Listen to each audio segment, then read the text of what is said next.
What's up, everybody? What's going on, moviegoers and true believers? Welcome to another edition of the Real Comics Podcast. I am your host, Voodoo57, and with me is my best friend and cohort, Speedy G33. What's up, man? How's your evening going? It's going pretty good. How's everyone doing tonight?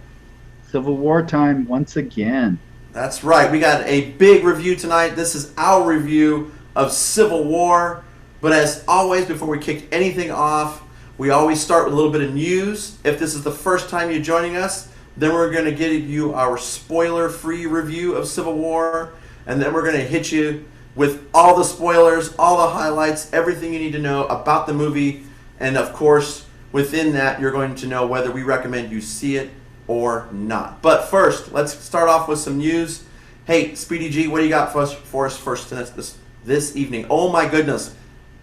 I'm already tongue-tied. All right, what do you got going on, man?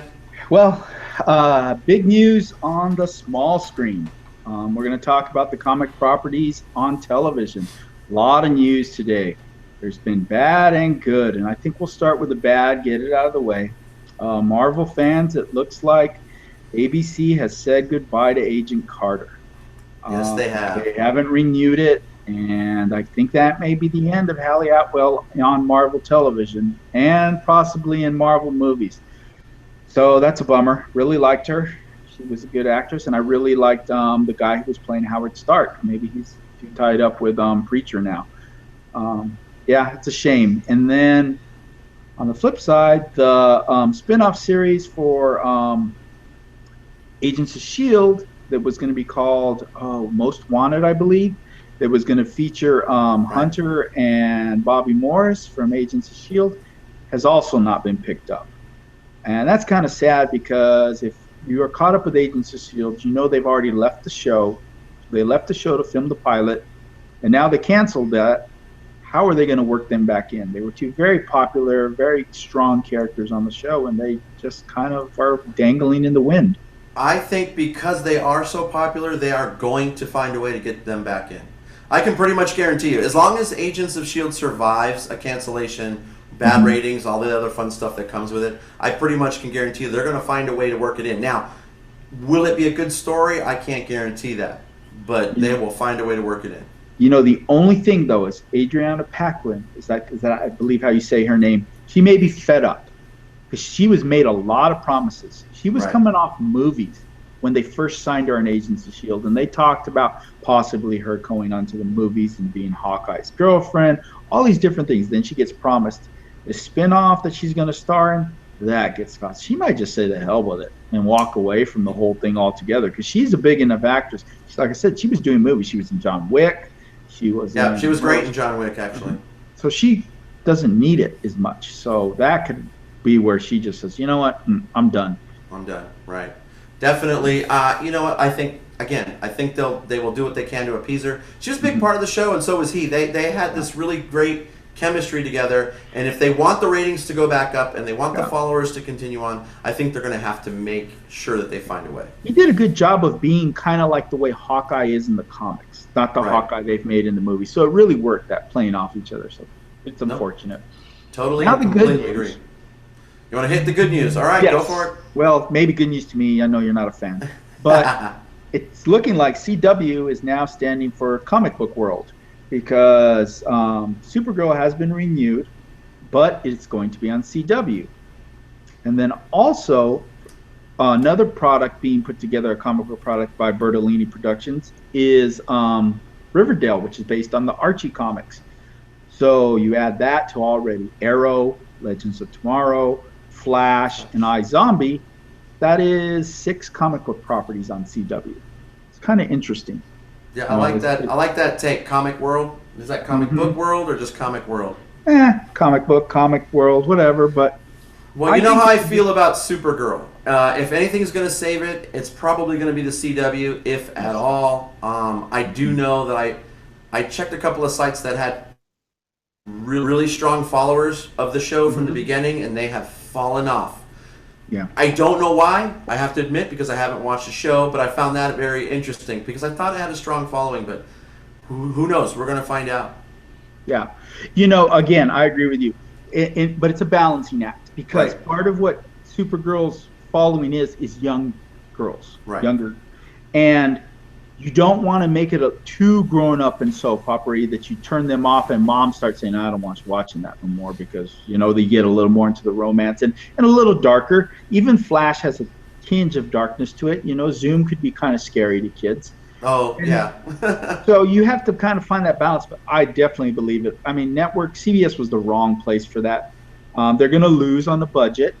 Yeah. But what will happen is then they'll have to get creative on the storytelling. And that's what we want anyway, because if the story part is good, you can kind of like Flash, they're doing all kinds of things with such a small budget and it's believable that he's a superhero and these are super villains. And to be honest, we tune in to watch the story more so than we tune in to watch, who the it's not a movie. We're not going to see like Batman versus Superman or Civil War style effects. It's television. Right. So. Totally. And then Riverdale, I'm just excited about because it looks interesting. It's kind of a little bit of a darker take on the Archie world. So Is there a TV trailer for it out right now? No, it's just the scripts are in production. But the comic launched recently, relaunched, and it's kind of like Buffy the Vampire. I don't want to go that cheesy, but Meets 90210. there's a horror aspect behind it all. Like something's wrong in Riverdale. So you have these high school kids, and then you have this kind of backdrop of something like, I don't know, going on, like a horror film going around in the background. This is going to be very interesting to see what I trust the guy. He's done so many good things lately that, I'm curious to see what he does. So. Gotcha. Cool. Well, I have something I want to bring up real quick. It is going to be my first news topic. I'm going to start with the small screen as well. Just released the other day was the first Netflix trailer for Voltron, Defender of the Universe. I talked to you a little bit about this. I am super stoked and super excited. Those are my favorite words. And completely because this looks like it's going to take... they've gone away from that traditional Japanese anime / American style and have focused a little bit more on the anime angle and put some comedy in there. And it looks like it's a little... I don't want to go as far as saying adult, but it definitely looks like it's going to have some edgier type humor in it that if people, parents are watching it with their kids, that they're going to like it. I'm excited. I can't wait. And they're taking it from a different angle. I really can't wait. Have you had a chance to see this? No, I haven't seen it, but from what you described it to me, I am excited. I guess a question to ask you, is it American voices doing the work, or is it more traditional anime? Is it Japanese? Well, here's the thing. From what I understand, and again, I could be wrong. I've only read one article on it because I wanted to see about that too. They are Japanese voiceovers for an American audience. Oh. That's why I'm curious how this is going to go. Does that make sense? Mm-hmm. They're the people that are kind of selected and singled out for a lot of these things. Uh-huh. And I'm very curious to see how that kind of all shakes out. Well, if they're experienced voice actors for anime, that excites me because you can't necessarily take American voice actors and they get the spirit of anime. It doesn't always translate well. So I kind of like the sound that maybe it is. Yep. Some people that have experience in anime voice work. So the trailer is online. It's actually quite interesting. So if you're watching and listening, go check it out. Hey, I think you have some news on the big screen as well. You want to get into yours? Yeah, just what broke today is it seems like Oscar winner Lupita Nyong'o is in talks to be in the Black Panther movie. Yes, which is that would be awesome. Really awesome that everybody's been hoping for a long time. I mean, she's so perfect. Now, the article I read says that she may be the love interest. That I'm kind of I'm not sure if I want her as the love interest, as I was telling you, because we all know Storm is his love interest. Right. And to replace Storm with an unknown character that they may be inventing, that doesn't do Nyong'o a service, because she's gonna catch backlash from fans. Just all the Storm nuts are gonna come out and just send her hateful mail. So what I'm hoping is that she's playing his sister. I may be wrong, but I'd like her to play the sister. Do you consider that a better role than perhaps the future of, I can't pronounce the name very well, the Dora, his number one bodyguard? Yeah, See, that's the way I was leaning. His sister becomes because the Door don't really talk very much. They're almost Right. like big old bodyguards, you know. But his sister goes through a lot of issues about self-doubt, you Right. know, because she has to take over leadership roles a lot when he's gone off doing Black Panther things, when he's not in Wakanda. Right. So she finally has to take over for him and be Black Panther for a little while when he's injured really badly. And so she has to go through her own journey of becoming the Black Panther. And it's a really interesting story. And I think it has more meat. And I don't think you'd see that in this next movie, but it sets things up for later. You know, Right. if Boseman needs to walk away for some reason, you have her to take over As the a- mantle as Right. the next Black Panther, which would be pretty cool. And that's what's in the comics. This isn't speculation for the movie, correct? Yeah, that's just in comics. I Just mean, in I've comics.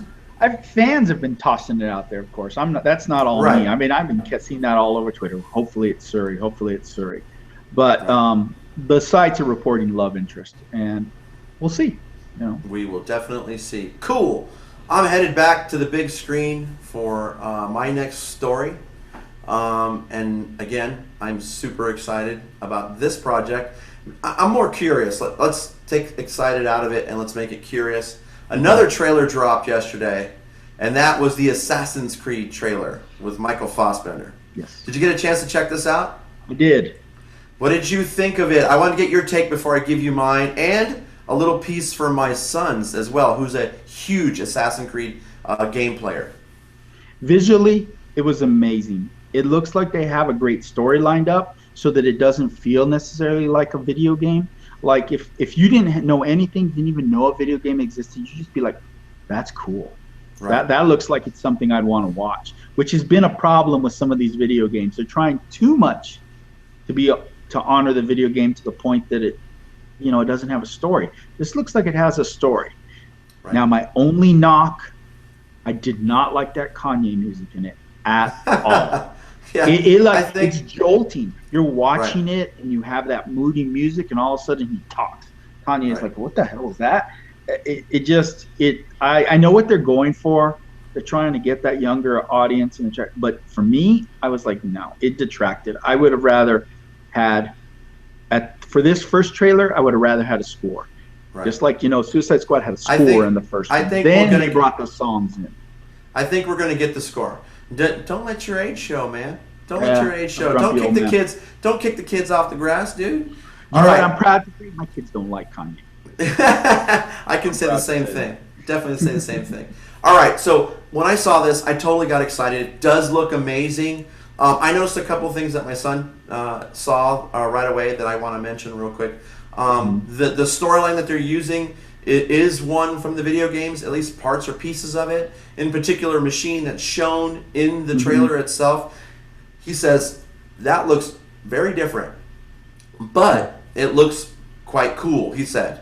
The other thing that he kind of gave a little knock on, and I noticed too, there was a scene or two in there that it seemed to almost, what I liked about a lot of it was showing some of the same moves that they use in the game. And that's the way to grab those game players as well. Yeah. However, there was a moment where maybe there were multiple assassins running about, and it looked a little bit more like parkour than the actions of the movie. And he brought that up himself because my son actually does love a little parkour, and he does love the video game. So I thought that was an interesting catch from him. He really broke it down, but he is excited to see it, as am I.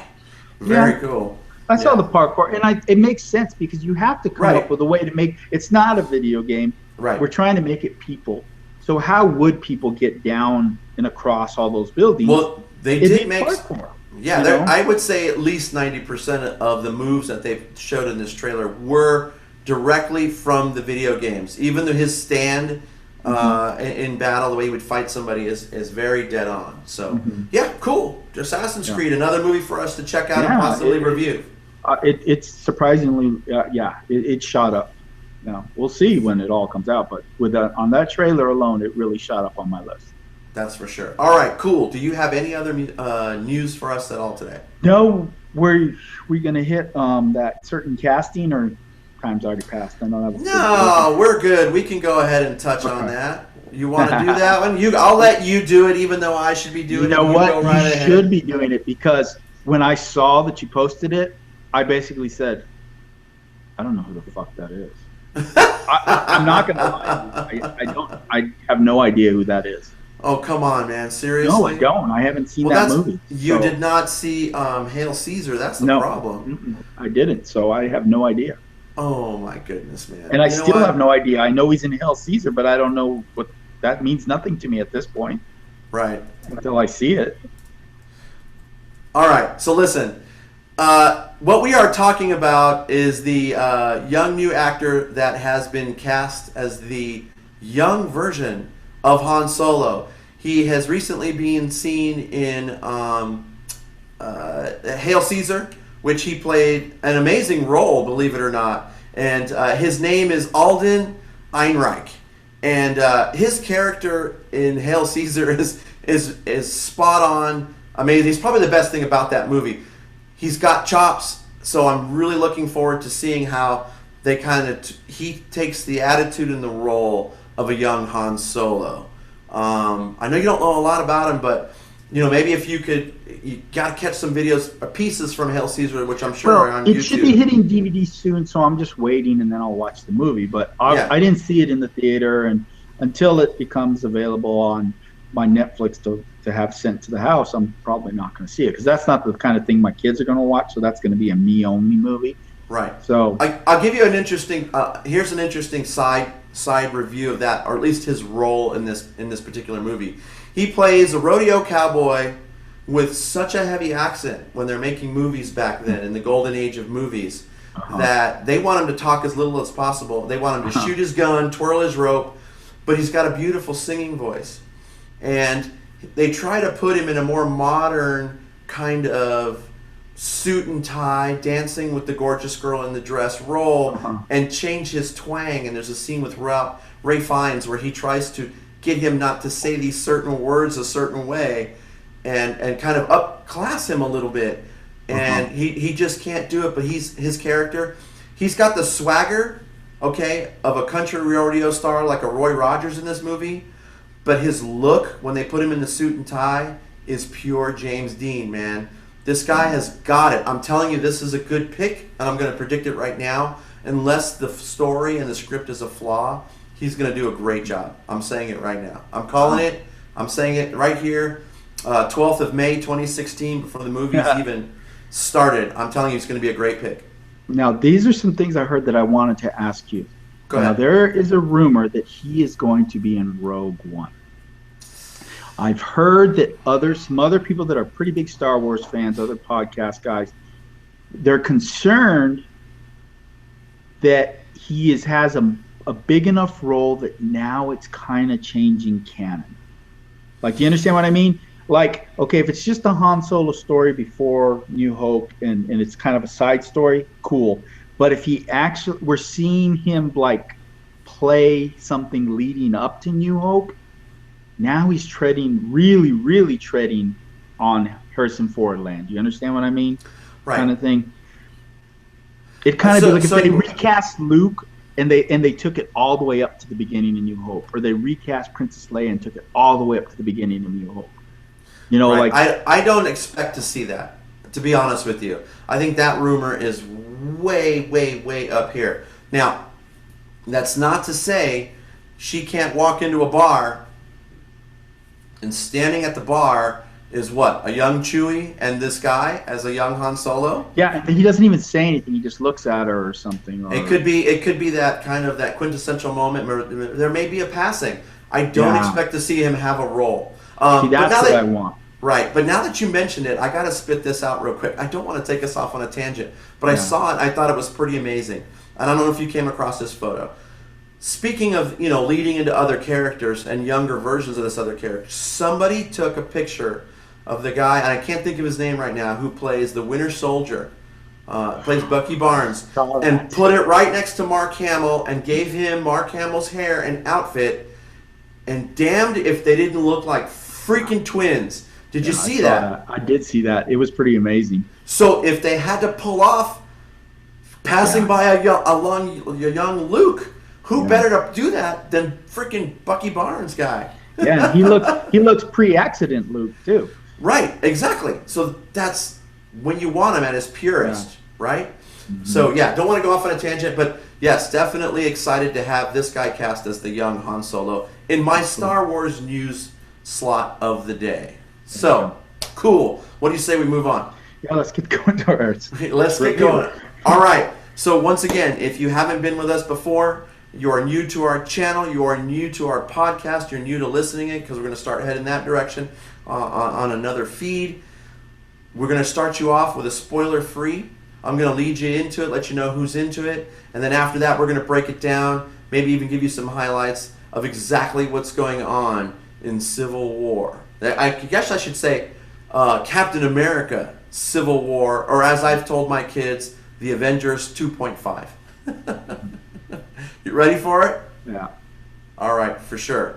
Okay, so Captain America Civil War is the story of our good friends Steve Rogers, Captain America, and Tony Stark as Iron Man heading into political intrigue as they are now bound and asked by the government to scale back and be monitored by this particular governmental faction. It doesn't even really necessarily have a name. It's just the UN and the United Nations have come together and formed an agreement that they would like them to sign. All right. Speedy G33. We all know who's in this. No need to go over the usual suspects. Chris Evans, Robert Downey Jr. We got Chad Boseman in this time. You know all the other characters. Scarlett Johansson as the Black Widow. What is your spoiler-free review and first thoughts of Captain America Civil War? First thoughts. It's an amazing movie. You can enjoy this movie without having seen the other movies. There's a ton of action. The story is really good. You get to see characters fight each other. There's a lot of emotion. Gosh. And it's a satisfying end to this phase, or the beginning of a new phase, but it kind of also ends the phase before and it starts the phase to come. So as a Marvel fan, I don't see how you would not like this movie, and as a general fan, you will be extremely entertained. What about a comic book fan, since you brought it up? As a comic book fan, if you're really nitpicky, I guess there might be some flaws. Those are things that are definitely for the spoiler side of thing, because you're really nitpicking. Right. But I don't, even as a comic book fan, there's just so much great comic book action.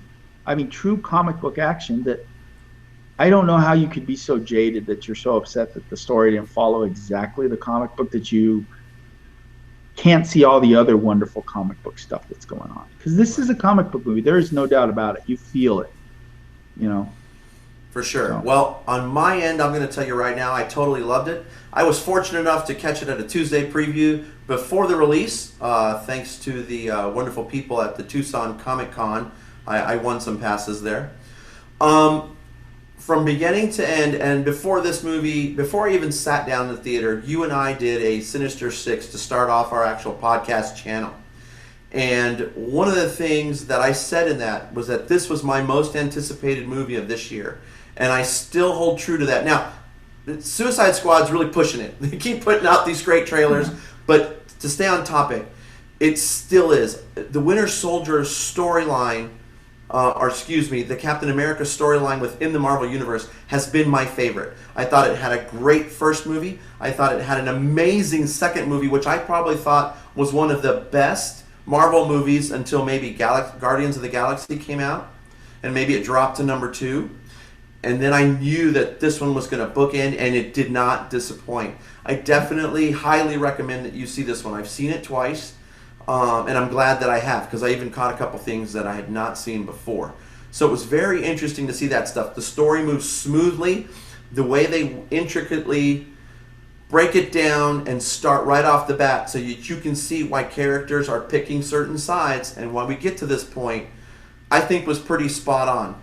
We've got a couple new actors that we'll talk about more in spoilers that are taking some spotlight, and that the way that they blended everybody to give them a little piece of their their own selves without having to backtrack or anything like that is perfect. I think it's pretty spot on. I think now, you know what I mean? I think it's close to knocking Guardians of the Galaxy is off of there for me. It's really close. They've done a lot of good things, and so from a film standpoint, it's not too long. I think it moves briskly, and it leaves you kind of on the edge of your seat. You laugh quite a bit in this movie. I'm not going to get into that right now. It is funny. It has everything. There is emotion, and it's just a well put together movie, man. Yeah, kudos to the Russos. They did an amazing job, and the writing team did a great job of working with all these heroes. The choreography to give everybody their moment to shine. They all have a moment, not just an action moment. They all have at least a little speech, a little something that really gets their character out there, and really, like you said, in a very organic way, you understand why they're on Team A or they're on Team B, right, and what their stake is in this fight. All very believable. Like you, I saw it twice.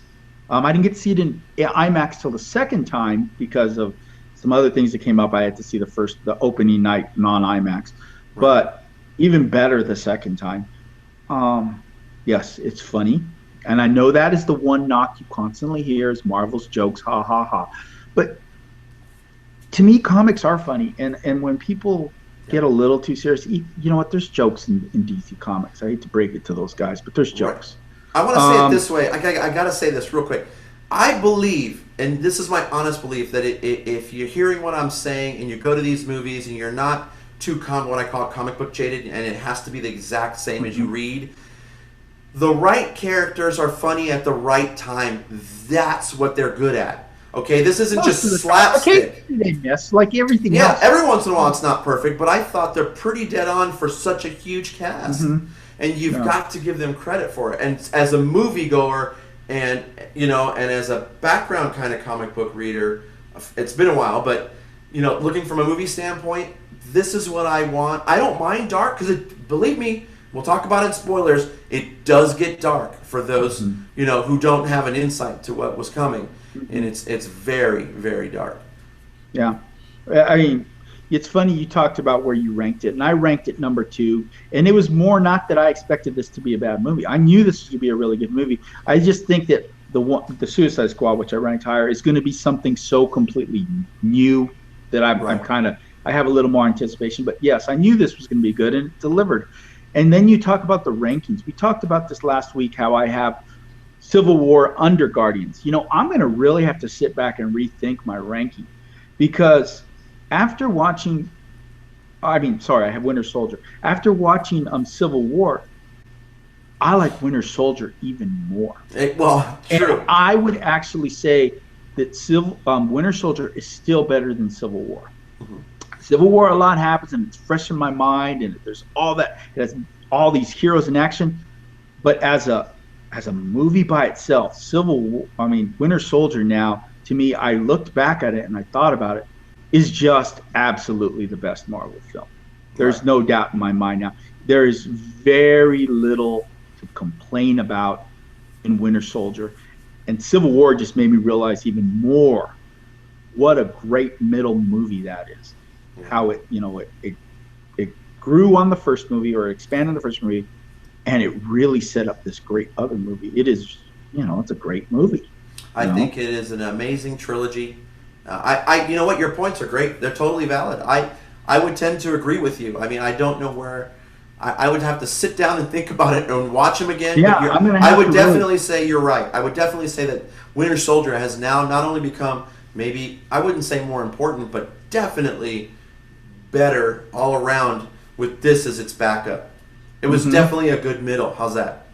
Oh, yeah. And when I compare, and we'll get into spoilers, little things that I felt were Civil War may have missed a little, Winter Soldier didn't. So now if I think about that, it's like, well, yeah, that shows that that's a superior film.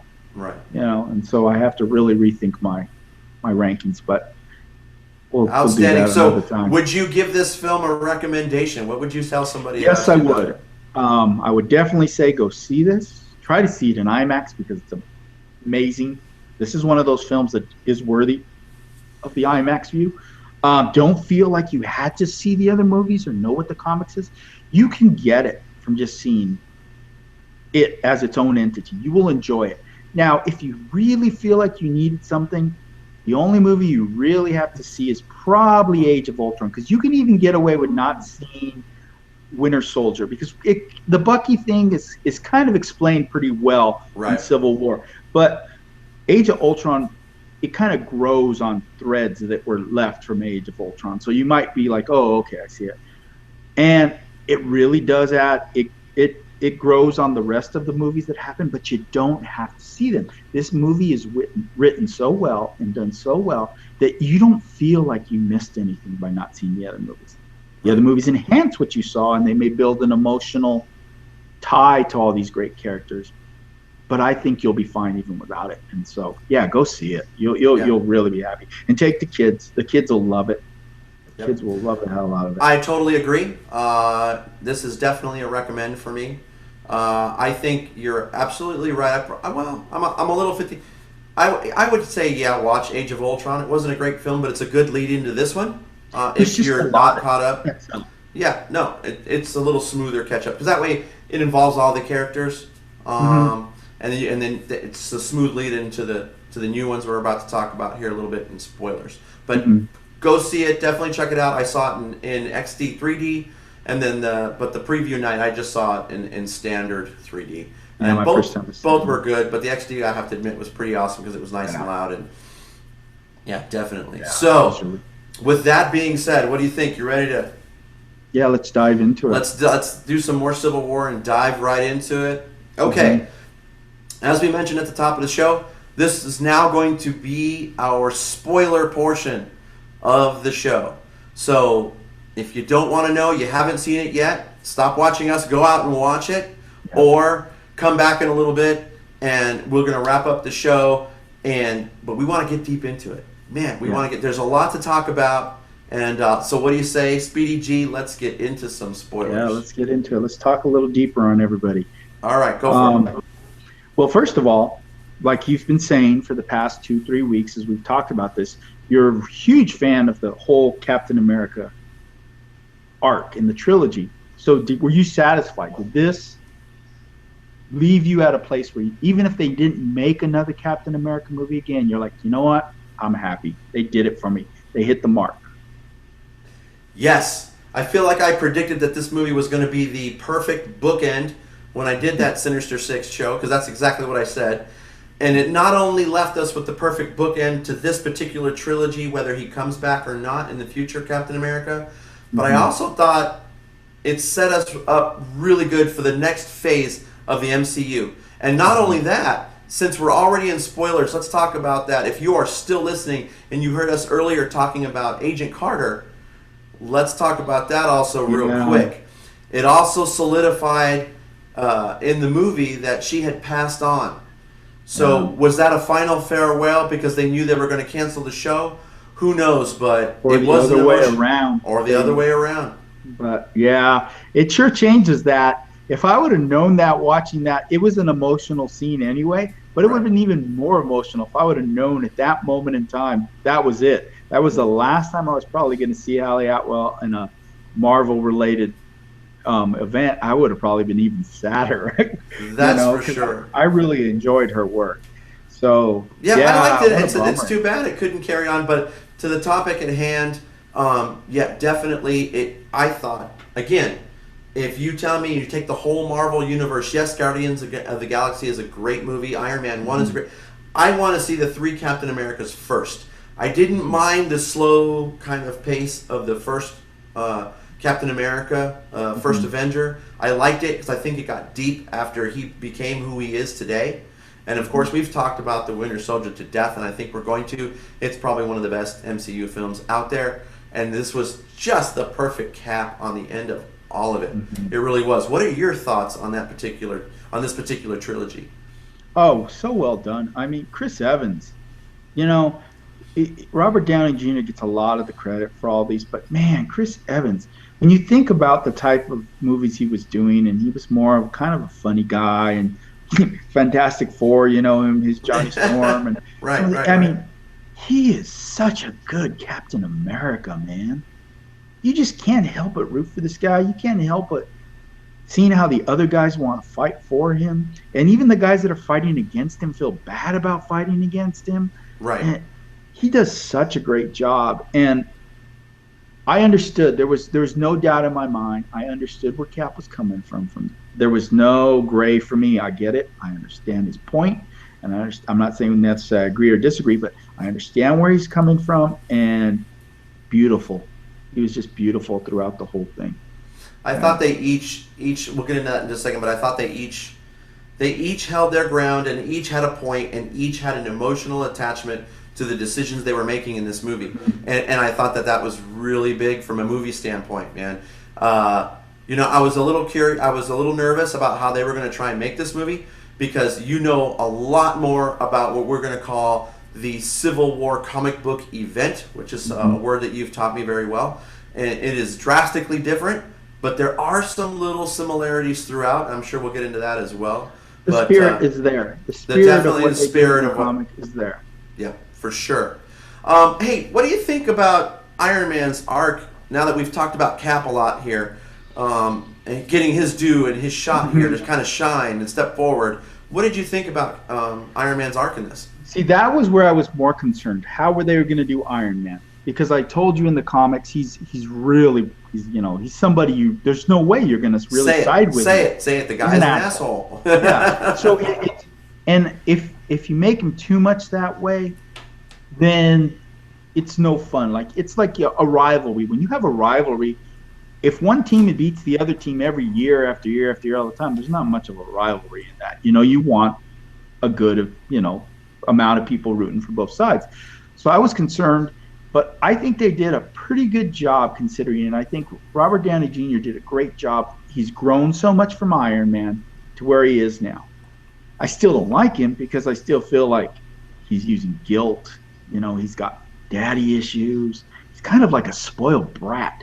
And, he's making bad choices left and right because he's not a soldier. I think that was really pointed out to me in the movie. Like when Cap talks about the collateral damage, this is what happens in war, and Tony's all, because Tony doesn't understand. He's never led people in a true battle, the way Captain America has, who lost people when he was serving in World War II. And so Cap's not saying it's okay for people to die. What he's saying is that unfortunately that does happen, and that's a casualty of war. And Tony's living in an unrealistic kind of like, well, no one should die. Well, yes, we should believe in it, but unfortunately a soldier knows that there may be some casualties. Right. And yeah. Well, let me pick up on one thing you just said, and you just sent off a light bulb in my head. Okay, you just talked about Tony Stark, aka Iron Man, not necessarily being in Cap's shoes and leading out soldiers into battle, knowing that this could not end well. While true, think back to the first Iron Man movie. He had a man who helped save his life, and he tried to get him out of that cave. And it's the reason that set off, plus all the other stuff that was happening with his weapons, his decision to pull away and stop doing weapons. So I think he has a skewed view or version of what Cap is saying. It's more personal to him. Make bad decisions after exactly that. Because of that. Yes, you're absolutely right. Like he makes Ultron. Right. He says that. He says that. In Iron Man 3, he straight up quits when they need him. Right. I mean, he's just doing all kinds of weird things. And I just don't think the guy is ever really... And I think that flashback was nice, that they show him as a kid. Right. It kind of showed that he's like a spoiled kid. He's lying on the couch. He's being smart ass to his parents. Yeah. It's like he never took responsibility, and then his parents died. So he kind of stayed in kind of that college age mode of being a smart ass, and he was as rich as he was. Who was going to tell him otherwise? Who was going to say, you need to grow up? He's like, I'm Tony Stark. I own you, and I own you, and I can buy you, and so I don't have to do anything you say. And when we get to finally this point, because all this crap has happened to him, and all this is weighing on him, like that woman showing him the picture of her son, and all that stuff, that he's just beaten down, and he doesn't really know how to react other than just kind of giving in and saying, yeah, let's let the government do this. And not really seeing it from Cap's point of view, like, do we really want to trust these people, Tony? Take a step back and look at what these people are doing. Look what they did with S.H.I.E.L.D. He goes, this guy standing in front of us, he just showed us all these things that happened, and he conveniently left out the mess he made with the Hulk. If you notice that, he talks about all the other disasters the Avengers were part of, but he left out the footage of when he gave someone else super serum who got in a big old fight with Hulk and they destroyed a whole city. That was all on him. That's Ross. He did that. And that guy's not trustable. And if Banner had been there, Banner, not Hulk, there's no way he would have let Tony side with Ross. But Banner not being there, Tony's doesn't have anybody to bounce this off of. Yeah, I think that's actually mentioned in there. Black Widow mentions that to him because they're starting to put the team together. If you think back to it, and you're absolutely right. I think that is a dead on reference. Who knows where little Iron Man and little Captain America will wind up in this battle? But I think we have an idea. So let's continue on. What do you say? Yeah. This has been a great movie to talk about. I love it. So now that we've talked about Captain America, now that we've talked about Iron Man, let's talk about my favorite appearance in this movie. And go ahead and give me your description and your thoughts first. Let's talk about the Black Panther and his intro into his arc in this movie. Oh my gosh, he was amazing. Chadwick Boseman is the Black Panther. I mean, though his posture is the way he played the character with some strength. I mean, you believe that this guy is legit. You believe that he could tell Tony to fuck off, and he could tell Cap to fuck off if he wanted, and that would be it, because he doesn't have to listen to any of them. He was legit, and he's just such a. And then the thing that made it even better to me, I didn't expect him to have that much of an arc. I thought it was going to be a little more like the other character that we're going to talk about that got introduced. It was just going to be an introduction, and he's going to be part of the battle. But he has a story from beginning to end of how he's dealing with the grief of his father being murdered, to the end of letting go of that vengeance at the very end, and seeing that, you know what, this whole vengeance thing is bad for everybody. Right. So I'm going to step back and I'm going to just let it go for what's good for me and what's good for everybody. And it just shows you what a wise and awesome leader he is, and why fans just love him, and why everyone's like, he's not like a B character. He's an A character, and he could take over the Avengers right now, and it's believable.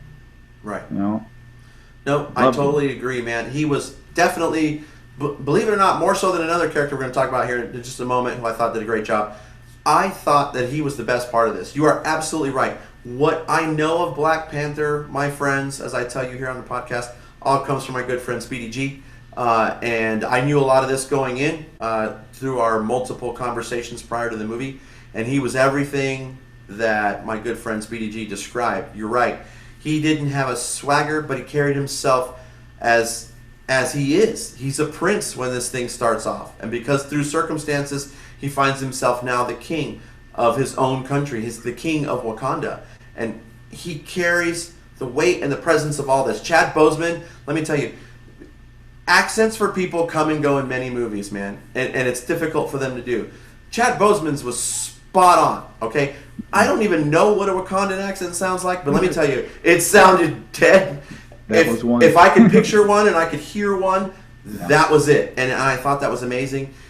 He definitely had the chops to be here. He stood toe-to-toe with everybody else on that set and on screen. And I just thought he was the best thing about it. People, give this guy some credit, because he is coming. Black Panther is coming, and it's becoming one of the most anticipated movies in my mind already, right now, because of his performance in this movie. Oh, yeah. I mean, he was overshadowed by the other guy just because the other guy's so popular. Right. That's the problem. The average fan is still like kind of buzzing off that. But if you really were to go back and watch the second time, it's just there is so much he does without even speaking. Right. Just the way he walks, the way he's standing next to everyone else,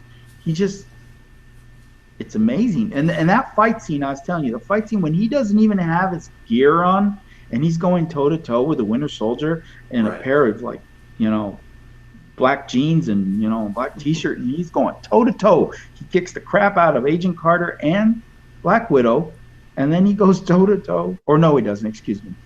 No, I'm mixing that up. Winter Soldier beats them up. Winter Soldier. Yeah. But he goes after Winter Soldier and he takes him toe to toe, and that's without his gear. Imagine what he could do with his gear.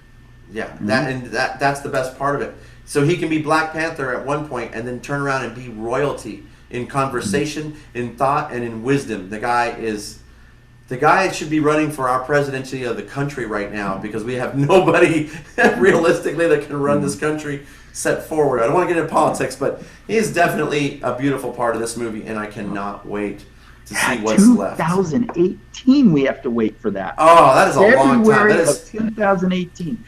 And I thought about it. Unfair. None of the other movies on the list can I see him showing up in. It just doesn't make sense for him to show up. So we really are going to have to wait that long. It is a drag. His is one of the stellar performances, and we have to wait that long. You're absolutely right. All right, so we've talked about one new character into this movie, and if you didn't already know, we did have a nice surprise character. Why don't you talk about this particular character's intro and arc into the new Marvel MCU? Well, he's one of my favorites, so I was going to be really hard on this one no matter what. He did an amazing job. Tom Holland is Peter Parker, and he is Spider-Man. And it's probably one of the best Spider-Mans I've ever seen. Now, I can tell you that and how much I loved him as the character, and still tell you I'm still not as thrilled about how he was introduced. It felt very kind of just tossed in the way Tony just found him. You know what I mean? I'm just going over there, I'm going to get this kid.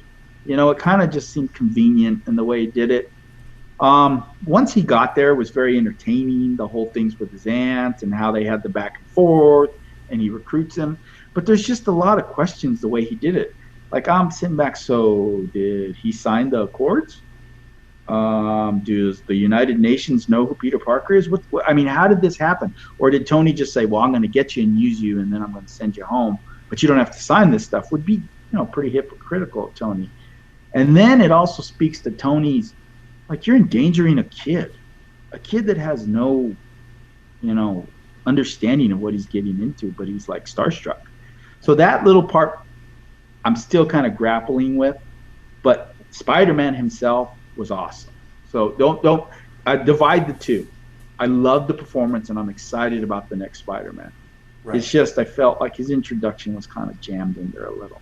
Well, let me tell you it's not like Black Panther. You know how Black Panther, it grows through the whole thing. Well, yeah, he has a build. Now, I can kind of understand where you and some others, I've had a good friend over on the Movie Bears podcast. His name's Jim Pugliafico, say similar things to what you're saying right now. And kind of here's my take on it from a traditional, just standard moviegoer that, not knowing what I know about the character itself necessarily and his general introduction in the actual Civil War comics. I thought that Tony was being an asshole. Tony is somebody to me that Tony Stark would be somebody who is always in the know, who is paying attention, who does run across. He's trendy. He's tech savvy. He's going to see that this thing, somebody is running around New York catching bad guys while they didn't touch on it. I'm telling you, if somebody was going to know that Spider-Man existed and who he was and how he could track him down, it's going to be Tony Stark. Yeah, and if someone's going to be manipulative, it's going to be Tony Stark. I can tell you right now, he didn't tell the kid to sign the Accords. He just took him and said, all right, if we have this Avengers thing, if you want to be on our team, here's your tryout. Let's go, kid. And then when he realized that it was going to be hard on him, and he didn't want, maybe he was thinking about that kid that started this whole process to begin with, the kid who died. And he sees the kid taking on Cap and all that stuff. He tells him just to go home. That's it. You're done. Go home. Go be safe. Go be a kid. He takes that hit from Ant-Man. Ant-Man knocked the crap out of him. And he's lying down there. Yeah. And so, Tony freaks out. And in that moment, that's what I mean. And that goes a little more in the comics, how Tony is so desperate to win that the choice he's making is so horrible. And that goes back to, again, when we talk about leadership between Cap and Tony. Exactly. The movie starts with the Scarlet Witch sitting at that table, and both the Black Widow and Captain America schooling her. And Yeah. she's older than Spider-Man, but she's still a young woman. She's in her Teaching her early how to spy. 20s. And she's been doing this for a little while. She's been on the team for at least a year, and they are still drilling the shit out of her.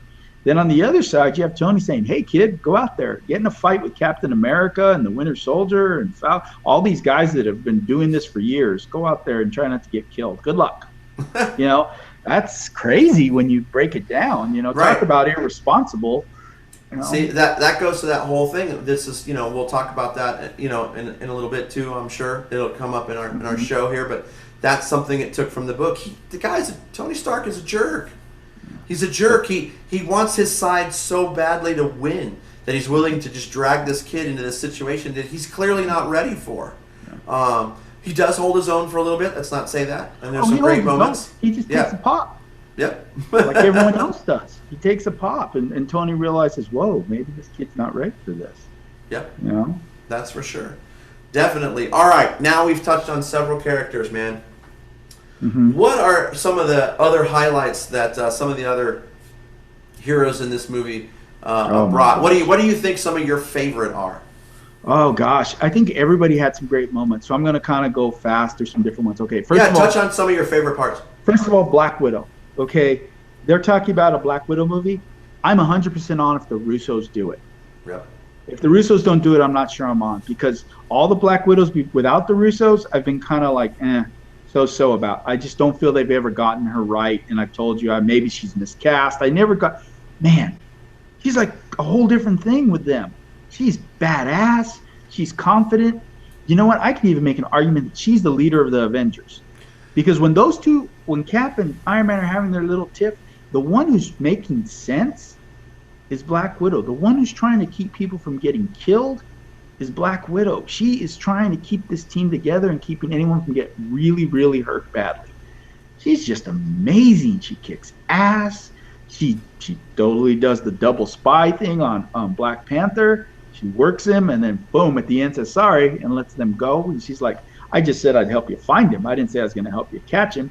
Exactly. Just amazing. That fight early on against Crossbones, she was amazing. So she is definitely high on my list.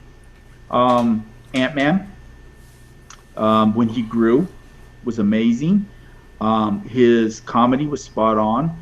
He also, again, I was telling you how when he joins the team and Cap says, where you do this, you're going to be on the wrong side of the law. And, Scott's like, well, what else is new? And to me, that encapsulates what he is. In his movie, he broke the law because people were wronged by a corporation. So he looks at things like, okay, if I'm helping people, I don't care if I'm breaking the law. So you buy, okay, that's why he's with Cap. Then Hawkeye, just the old guy coming back saying, I leave for a few months and everything goes to shit. He says that too. Awesome. And then when he gives Tony that tongue lashing when they're in the prison, also awesome. Gosh, who else? I think we lost. Okay. I don't want to say all of them. You get some. I could talk about each one. Excuse me there, everybody. No, I think that was you're kind of spot on. I think you touched on all the things I probably would have touched on. Let's not forget the Winter Soldier's role in this. Mm-hmm. I actually thought that he was amazing. Again, another great character who has a great story arc. And as this movie comes to an end, there's a bit of a twist, and I actually quite enjoyed it. I wasn't sure about it the first time I saw this movie. The second time I did, I don't even want to get into the twist, even though we're into spoilers. I don't even want to talk about it. But go see the movie. And the Winter Soldier's character, Bucky, I'm a big fan of. We've already talked about Black Panther. I think Vision. Let's talk about Vision for a second. I thought Vision starting to express and show that with him growing as not only just a part of the Avengers, but as a sentient being, I guess is the word to say, he's actually developing feelings, and you can already see what I know is already in the comics, a strong relationship between him and the Scarlet Witch. And these are some great highlights for the movie. I mean, we can talk about the big fight all we want, but there are some other moments in this movie that make everything truly amazing. But see, that's what makes the fight special, because like you said, we get this early in the movie. They kind of give it a little bit in Ultron, but you have this relationship, the two of them together, and you can see it growing, and Vision truly cares about her. And he doesn't understand the why, he doesn't understand the emotional love, but that's basically what it is. He's falling in love with this person, and he doesn't know what it is, and it makes zero sense. To somebody who is, like that everything is like cut and dry science, and love is not something that's scientific, so he's a mess, and he doesn't understand it. So even at the end of that fight, there he goes to pick her up. He doesn't want to hurt her. And at the same time, she doesn't want to be controlled. She's like, okay, I know you may think you're doing the best thing for me, but I can make my own choices. So there's a really interesting story waiting to happen between those two. And that's something to really look forward to, I think. Yeah, I definitely hope that one gets developed a bit more, and that we actually get to see some of that on screen. I wouldn't mind it. I think it works out perfectly. What about the two sidekicks, Rhodes and Falcon? Let's not forget about these two guys. I think they fit their roles perfectly. That's a good term, sidekicks. As I sit here and I think about it, I don't mean it as in a derogatory that they're it's a good. But it's they like are. Falcon's only thing in this battle is because he sides with Cap. It seems like if Cap says we're doing this, we're doing it. We're doing it, and same thing on the other side. Well, Rhodes is a little different because you talked to me about that. Rhodes is a soldier, and he's kind of had this kind of idea since the beginning that we need oversight, we need this, we need that, and he's always been that way. That's from you the go back to military side. Iron Man 2, when he takes the suit from Tony and he tells Tony that you can't just be doing what you want. The military needs to be involved. So he's a military guy through and through. Right, for sure. It made sense for him but they are so attached. Rhodes is so attached to Tony, and Sam is so attached to Cap. Yeah, it's really cool to see. No, totally cool. All right, we've kind of covered the cast, we've covered the movie and what we thought, highlights, all that fun stuff. Now let's get a little bit deeper here. Talk to me about some of the Easter eggs and the comic book references that you saw in two viewings of this movie, or what people are talking about even just beyond in their own stories. Yeah. Well, some interesting things that, we saw the Dora Milaje. Yes. That was a big one that some people may not realize, that big, really badass chick that was with Bald. Yeah, yes, because they're bald. That's basically Black Panther's bodyguard. In the comics, they are warriors. They are female warriors that are trained, and the top two accompany the king, Black Panther, wherever he goes. And they are amazing fighters. And what that scene with Black Widow is kind of cool, because in the comics, two of them, because he usually travels with two, they beat the Black Widow up pretty bad, because in the comics, Black Widow's with Tony's team. Right. And she tries to trail the Black Panther, and she's like going to stop him. He's all, I don't fight women. He goes, but they will. And he just kind of walks off, and they tangle with her, and they whoop her up pretty good. So that was cool. The raft is kind of a big deal. To see that, I didn't expect that. And I was telling you, it kind of was, I took a little gasp to me as a comic book fan to see all my favorite heroes locked up in the raft. And the best thing I could give you an explanation of someone who might not know, it's like if they took the Batman family and locked them up in Arkham. The raft is some place that they put the worst of the worst villains.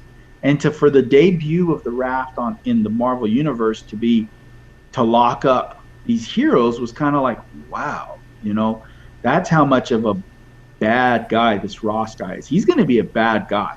In the end, he's going to be a really bad guy. I'm telling you. Yeah, I can definitely see that coming. After you described it to me and I saw it again for the second viewing, it seemed to have a bit deeper. It had more depth and a little bit more fear when you see those guys in there. I mean, as far as we know, we think that they're out. We were left with the notion that they have been rescued, but to see them in there and to see Burton's reaction to being in there and to see Tony, awesome. That was a great moment and a great scene for sure. Yeah, he tells her, "Where did you think they were going to put us? What did you think they were going to do with us?" You know, it's like, seriously. They weren't just going to put him in General Pop. Yeah, and that's what he's trying to say, that, Tony, you're not even thinking. You're just going and doing all this stuff and not understanding what the repercussions of what you're doing is going to be. Right. You know, even down to that last scene when the Black Widow says, "You need to watch your back." I mean, that was his last ally almost. You know what I mean? Yeah. Of course, Rhodes is going to stick with him to the end, so I don't count Rhodes. But that was really his last true ally. And even she's like, you know what? She basically says "F you" without saying it, and she's, you watch your back, and she's out. You know? Yeah, she left him hanging right there. Talk about some of the comic book references in here. Well, I'm not sure for references, but I thought it was interesting the way they used characters in a way that you could say, okay, that's kind of like the story of this character, that maybe some characters that were not in the thing. Like when we talked about Vision and Scarlet Witch being on opposite sides, one thing that really I enjoyed in the comics was how they split the Fantastic Four in half, and you have Sue Richards on the opposite team than Reed Richards. And it really does, it pulls on them. You know, right. I mean, imagine your wife just leaving in the middle of the night, leaving you a note and said, "You're wrong."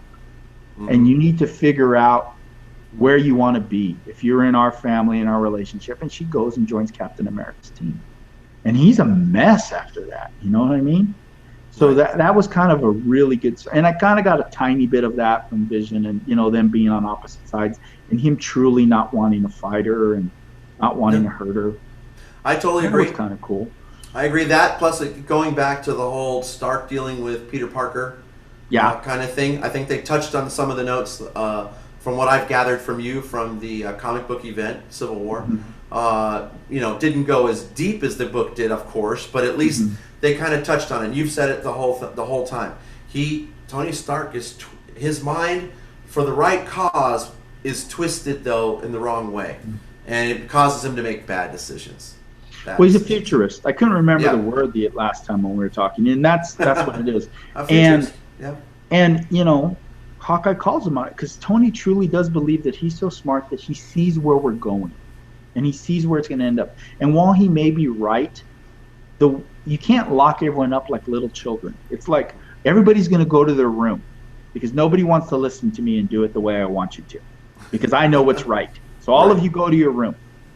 And you can't, and that's basically what he does with Scarlet Witch, you know, locks her in her room. And he's trying to do that. He's trying to get everybody to just go to their room. And, you know, that's never going to work. It's not going to happen. Dad, you can't tell me what to do. Yeah, exactly. I'll do what I want. Very cool. Very cool. All right. So now that we've covered the movie, we've talked about our spoilers. We've talked about what we liked, what we didn't like, highlights, everything, the great performances that are in this movie. Obviously, we love this movie. Where do we go from here? What do you think is next? Besides the obvious, you know, one thing we haven't talked about, and it's my knock on the movie, because we haven't talked about it. The villain. You notice how long have we talked, and it hasn't even come up, because this movie could have been made without him, to be honest. And while he's a plot device to kind of do a couple things. It's still, once again, Marvel not quite hitting the mark with their villain. And I do have to that's where my knock is. Like, if I were going to give this out of 10, I'd give it a 9.5. If I were going to give it out of 5, I'd give it a 4.75. I have to give it that little knock based on the villain. I just feel that's where he's forgettable to me. And I know he's the one that shows the tape to cause the fight at the end. He's the one pulling these little strings, but I don't know, they could even done that without him almost, you know? Right. It's just, he could have been anybody. He didn't have to be Baron Zemo. He could have just been some guy pulling strings, you know? I hear a lot of talk of this, not only on the internet, but through other podcasts and things like that. So I completely see it. I guess as a standard moviegoer and just, a fan of film and stuff like that, I thought he served his purpose enough, but you are right. He is not a scary or vicious or mean villain, but he's just maniacal enough. And I feel that his story, since we're kind of talking about this and then leading into what the future might hold, I don't think his story is over, I hate to say. No, probably not. Probably not.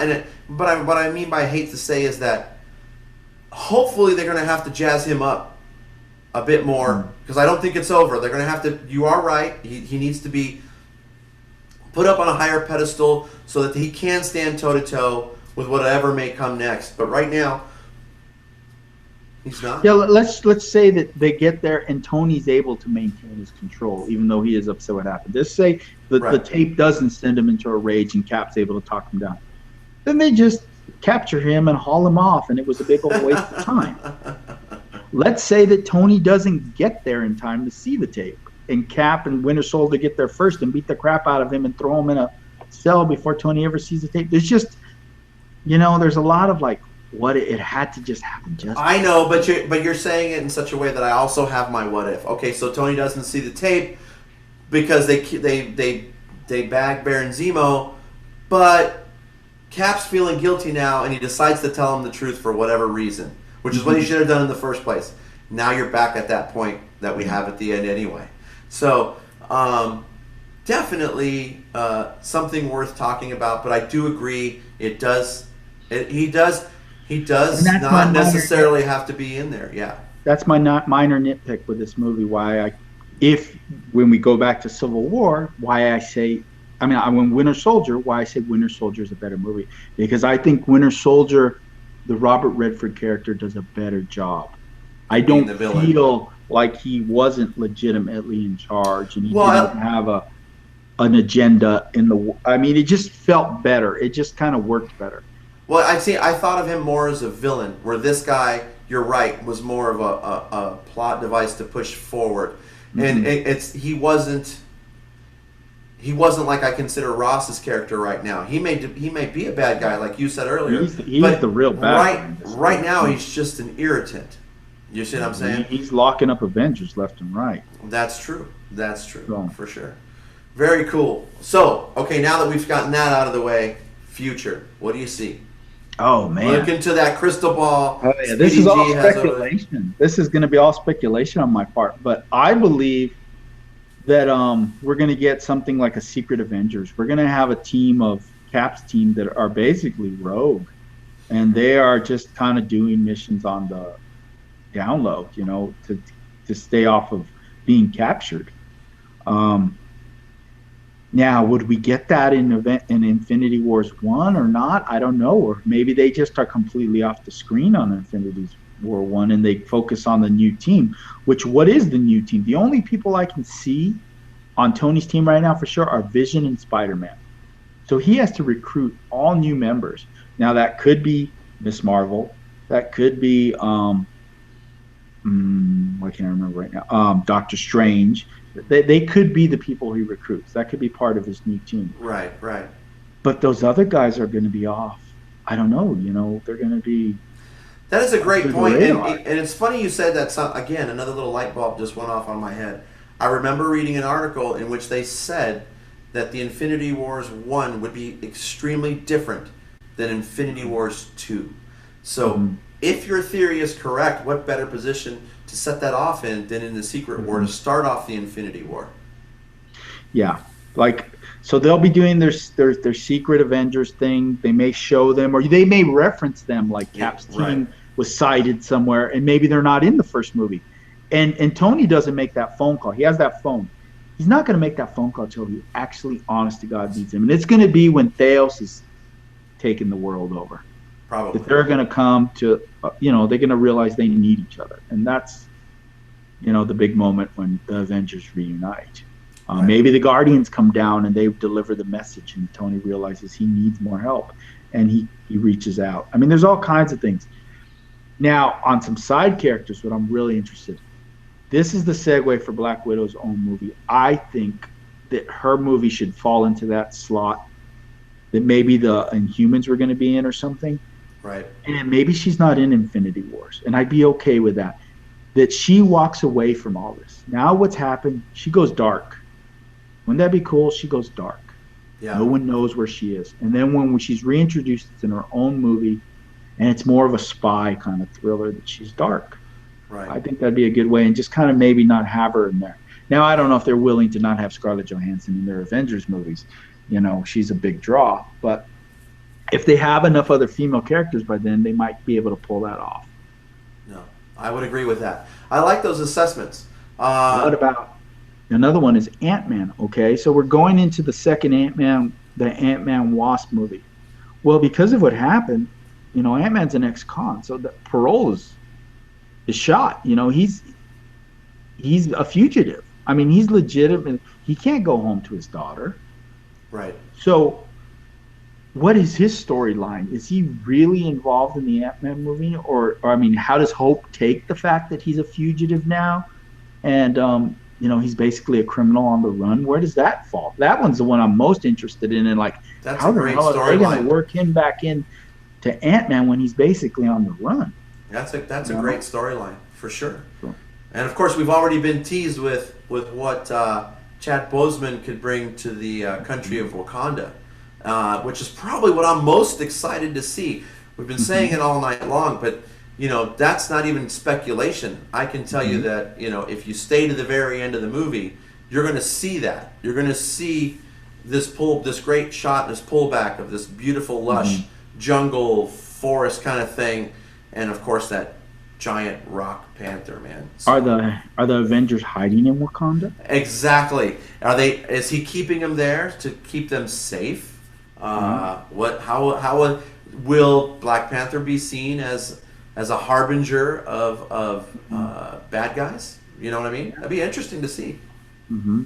So do they come after him? Does the government come after him because of that?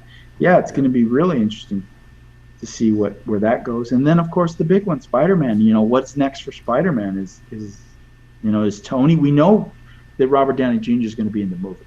Yes. So that's, again, where is he just in there a little bit as a mentor, or they have a brief moment where they work on maybe his equipment, or is he more in it? And then, in essence, it's for when the time we get back to Infinity Wars, then Spider-Man is now a member of the Avengers, because Tony needs people, as we discussed. Right. He doesn't have a team, in essence, right now. So these are all some great predictions, man. Any other predictions you think that might be coming? gosh, off the top of my head, no. I mean, it really depends where they go with the people they haven't introduced, like Doctor Strange and Captain Marvel. Those are two. I think Marvel is going to come in. You know, she's also military. So she may come in and instantly be part of Tony's team. And in the comics, she was definitely steadfast with Tony in Registration. So if they play her as a straight up military person, she could easily be his second in command. Right. And take that role that Black Widow was kind of I think that's a good call right there. That's if they can go ahead and get that done. You know and what if they I mean? get I'd like to an see Emily it. Blunt or someone like, or what's the girl from The Room? Is it The Room? Oh, I cannot remember her name. The one with, yeah. They're looking at her. I think it's from The Room. Yeah. They're looking at her too. Interesting. So both those Very people will. interesting. Very cool. Well, I think we've about said all that we can say. Is there any last thoughts or views, opinions, anything you got left, Speedy G? No, I mean, it's a great movie. I feel like it built on all the other movies. It was a huge payoff. There's jokes, so if you don't like jokes, I guess maybe you don't think it's that great of a movie. I mean, that's the only thing I can say. I mean, I don't see what other faults you'd have. I guess, yes, Right. the villain isn't Is the it really best a villain villain? you've ever Yeah. had, but do I think it ruins the movie? No, it's a nitpick. It's an absolute nitpick to talk about the villain. The story is still there, the action is still there, and the little kid in me got to see all these heroes fight. That was great. You know what I I mean? know, right? Instead of having to see it on a video game, it was on the screen and it was right in front of us.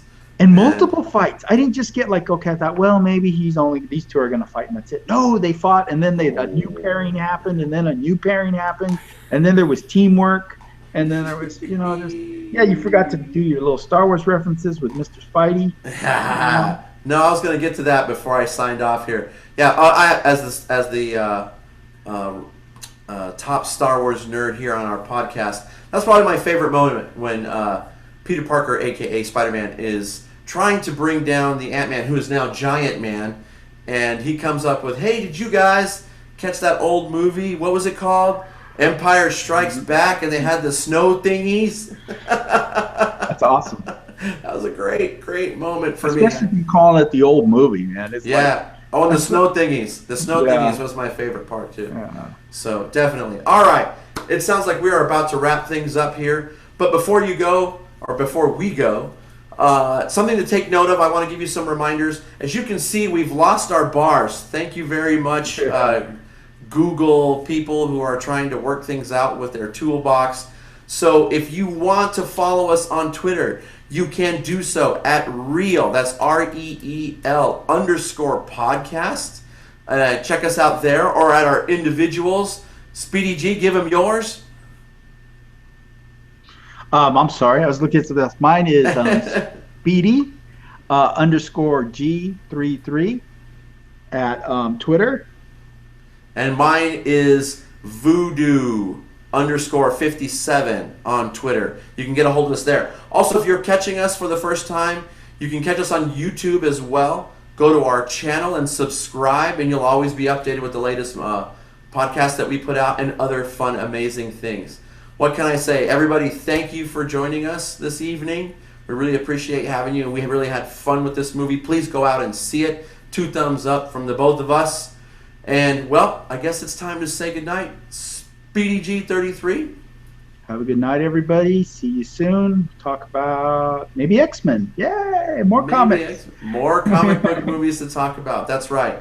Everybody, have a great night. And as always, be your own hero. Thanks for watching tonight, everybody. Have a good night.